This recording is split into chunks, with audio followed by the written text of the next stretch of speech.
食べ物まるっと研究所です。今回は麦茶の体への影響についてお話しします。夏の暑い日やちょっとした運動後にも美味しい麦茶。普段何気なく飲んでいる麦茶ですが、実はあまり知られていない驚くべき健康効果が8つあります。水の代わりに飲むだけで健康にいい影響があるのは嬉しいですね。ただ飲みすぎることによるデメリットも2つあるので注意が必要です。そこで今日は論文や専門機関の研究をもとにして、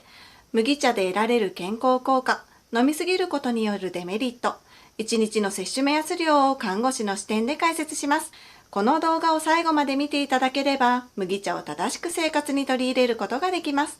それでは麦茶を飲み続けるとどうなるのか、麦茶の健康効果からいってみましょう。麦茶の健康効果1つ目は脳梗塞の予防です。夏場は汗をかくことによる脱水。冬場は水分補給が少なくなることによる脱水が起こりやすいです。脱水になると血液がドロドロになって、血管内に血液の塊である血栓ができやすくなります。そこで麦茶の出番です。麦茶の香り成分であるアルキルピラジンは血流をスムーズにする効果があります。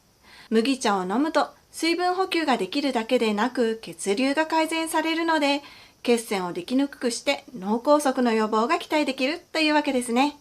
カゴメ株式会社総合研究所でもアルキルピラジンの多い麦茶を飲むと血流の流れを向上する効果を確認しています。また麦茶の血液サラサラ効果は約90分間継続すると発表しています。麦茶の健康効果2つ目は生活習慣病の予防です。不健康な食事や日常生活の中で紫外線を浴びたり、ストレスを受けると体内に活性酸素が発生します。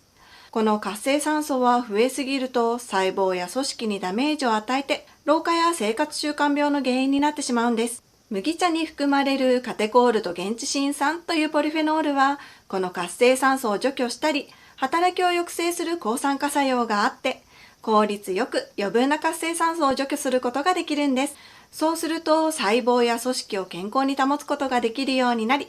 結果としてがんや脳卒中、心疾患などの生活習慣病予防につながるというわけですね。神戸学院大学の研究でも麦茶には多くのポリフェノールが含まれる。その中でも現地シン酸が最も高い抗酸化活性を示したと発表しています。麦茶の健康効果3つ目は胃を守るです。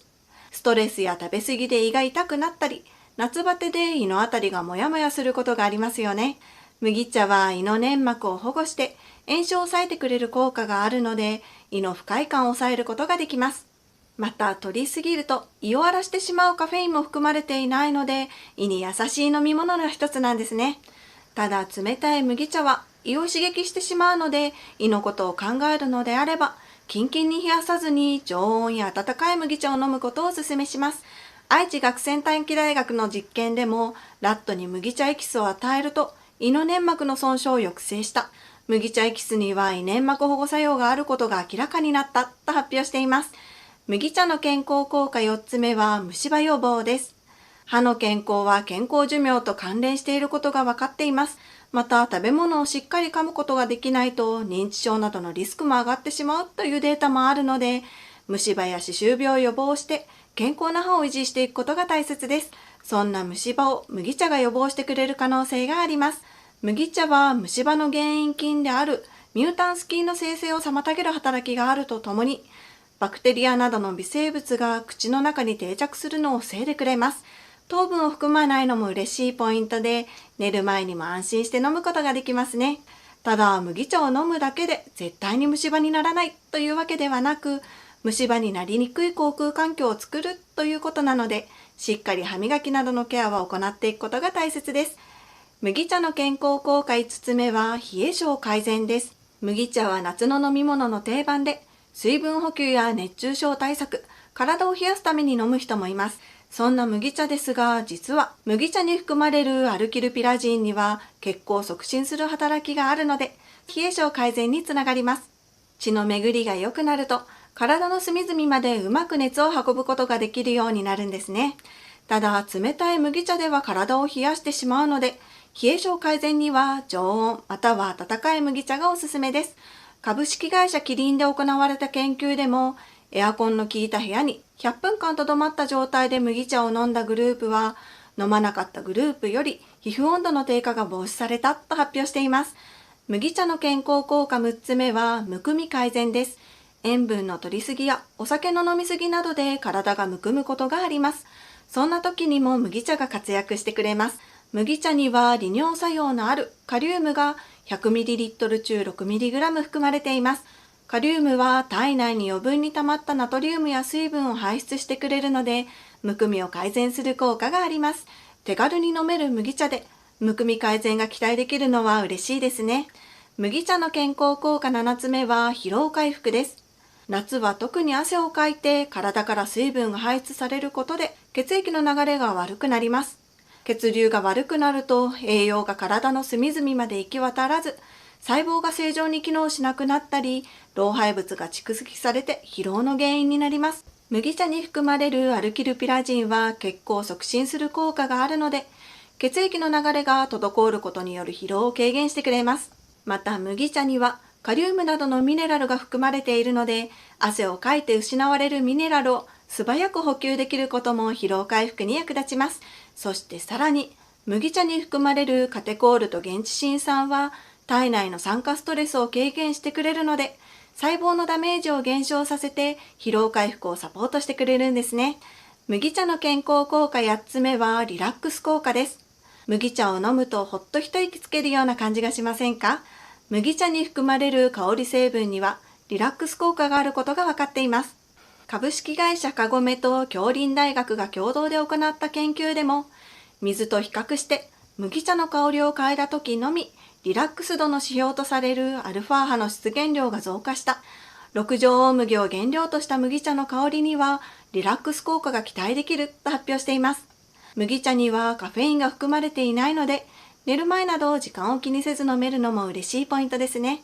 このように麦茶には様々な健康効果があります。毎日飲むことでその健康効果も高くなります。でも飲みすぎには注意が必要です。そんな麦茶を飲みすぎた場合のデメリットをお話しします。麦茶を飲みすぎるデメリット1つ目はアレルギーの可能性です。麦茶は大麦を原料にした飲み物です。麦茶にはグルテンが含まれていないので、小麦アレルギーの人でも飲むことはできます。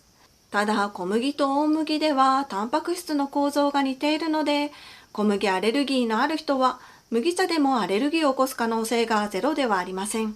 喉のつかいや違和感、頭痛や吐き気を感じる場合も。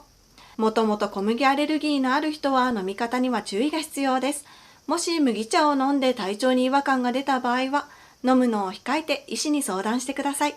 麦茶を飲みすぎるデメリット2つ目は体を冷やすです。麦茶は冷え性の改善効果がありますが、キンキンに冷やした麦茶を飲みすぎると体を冷やしてしまいます。また麦茶には体を冷やす効果を持つカリウムも含まれています。夏場は冷たい麦茶が美味しいですよね。でも冷たいものの摂りすぎは胃腸にも負担がかかるので避けた方がいいです。常温や温かい麦茶で体を冷やしすぎないようにしていきたいですね。このようにどんなに体にいい食材でも飲みすぎると様々なデメリットがあります。1日2日麦茶を摂りすぎたからといってすぐに健康に悪影響が出るわけではないです。ただ大量に飲み続けると体に問題が出てくる場合があります。それでは麦茶の適正量はどのくらいなのか。麦茶の適正量は特に決められていませんが、厚生労働省は飲み物として1日に 1.2 リットル程度の水分が必要としています。水分は食事などからでも摂ることができますが、それだけでは不足しているので、さらに飲み水として 1.2 リットル程度必要というわけですね。これを考えると麦茶は1日 1.2 リットル程度まで、体調も見ながら飲んでいくといいです。麦茶にはカフェインや糖分が含まれていないので、水分補給にも最適なお茶です。適正量を守って最大限効果を引き出していきたいですね。次に麦茶の健康効果を最高に引き出す飲み方をご紹介します。飲み方の注意点、麦茶と相性のいい食材をお話ししていきますね。麦茶は水出しでも煮出しでも栄養素はほとんど変わりません。煮出した方が香りが立つのでコクのある麦茶を飲みたい場合は煮出すのがおすすめです。簡単にできるのは水出しですね。水に麦茶パックを入れるだけなのでお手軽です。次に飲み方の注意点をお話しします。飲み方の注意点1つ目は翌日までに飲み切るです。麦茶の原料である大麦はでんぷん質を多く含むので、麦茶パックを入れっぱなしにすると雑菌が繁殖する原因になります。なので麦茶を抽出したらパックを取り出すことが大切です。また麦茶は他のお茶のように抗菌作用のあるカテキンを含まず、でんぷん質が多いので傷みやすいです。痛みの原因となる細菌は30度から40度くらいで一番活発になるので、作った麦茶は冷蔵保存が基本です。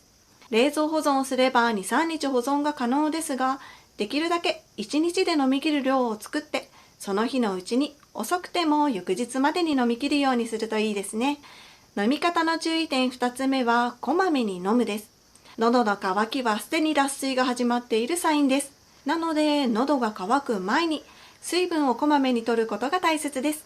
また、麦茶を一度に大量に飲んでも、利尿作用ですぐに水分が出ていってしまうので、喉の渇きを感じる前にコップ1杯をこまめに飲むようにすると効率よく水分補給ができます。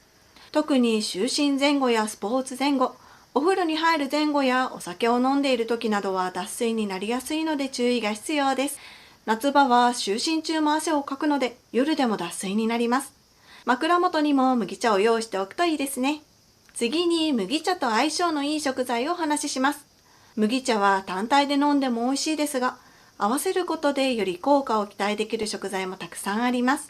麦茶と相性のいい食材一つ目は梅干しです。麦茶と梅干しの組み合わせは熱中症予防と疲労回復に効果的です。梅干しと合わせて摂ることでナトリウムを摂ることができます。また梅干しには疲労回復効果のあるクエン酸も含まれているので、麦茶と梅干しを合わせて摂ると熱中症を予防するとともに疲労回復もできます。酸っぱい梅干しが苦手な時は蜂蜜梅干しにしてもいいですね。